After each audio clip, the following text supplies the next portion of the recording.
Today, we're diving into this really powerful philosophical playbook from Vietnam.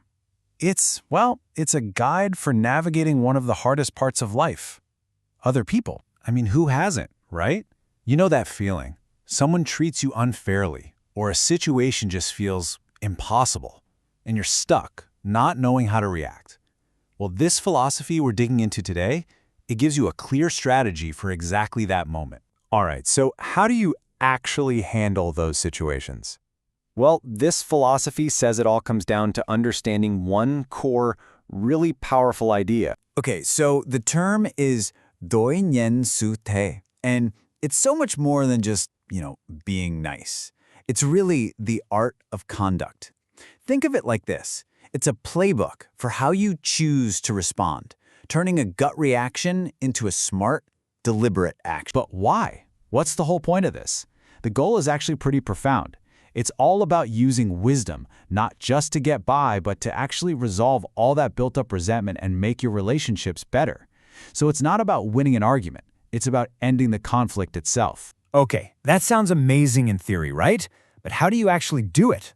Well, this philosophy gives us one single core rule that guides everything. And here it is. This is the absolute heart of the whole thing. No matter what someone throws at you, you have to respond on a higher level. It's a personal promise to yourself to elevate the conversation, to refuse to get dragged down into the mud. Let's make this super simple. Imagine someone treats you with like a level 1 of respect or fairness. Your job isn't to hit them back with another level 1. Nope. Your job is to respond with a level 2.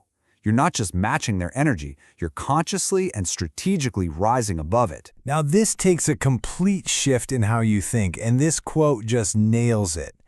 Treating others generously is a blessing. Yielding a step is a virtue. Did you catch that? Yielding a step. It's not about losing or giving in.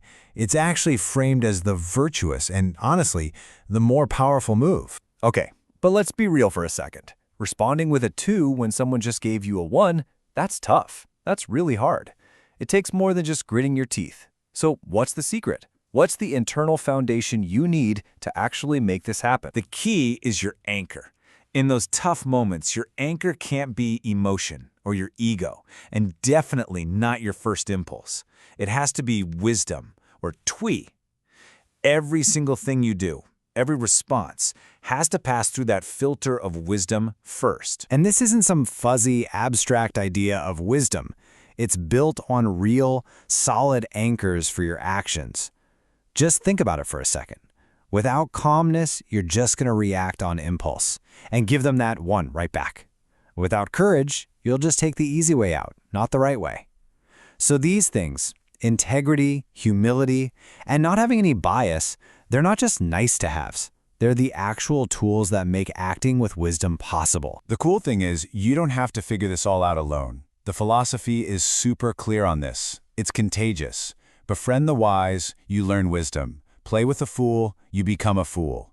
It's such a powerful reminder that who you surround yourself with, your social circle, well, that's your real training ground. Okay, so we've got the main rule and the internal foundation. Now let's get down to brass tacks. How does all of this actually work in the real world, with real people? First things first, the philosophy kind of sorts people into 2 main buckets.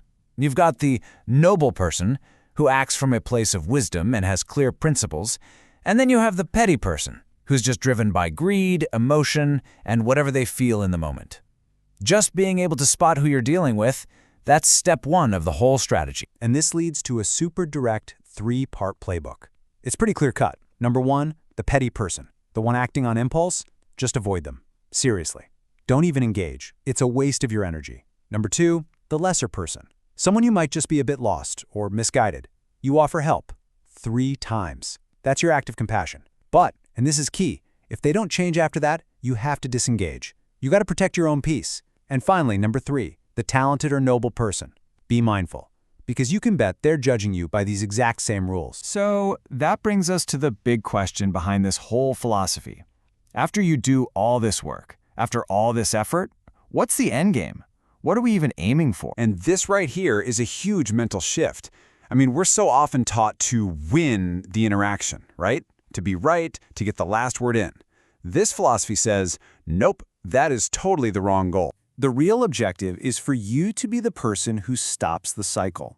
Think about it. Someone acts poorly, that creates resentment, which just leads to another bad interaction, and it goes on and on. Your job, by responding with that level 2, is to be the one who breaks that chain once and for all. And it all boils down to this really powerful idea: use wisdom to resolve grievances.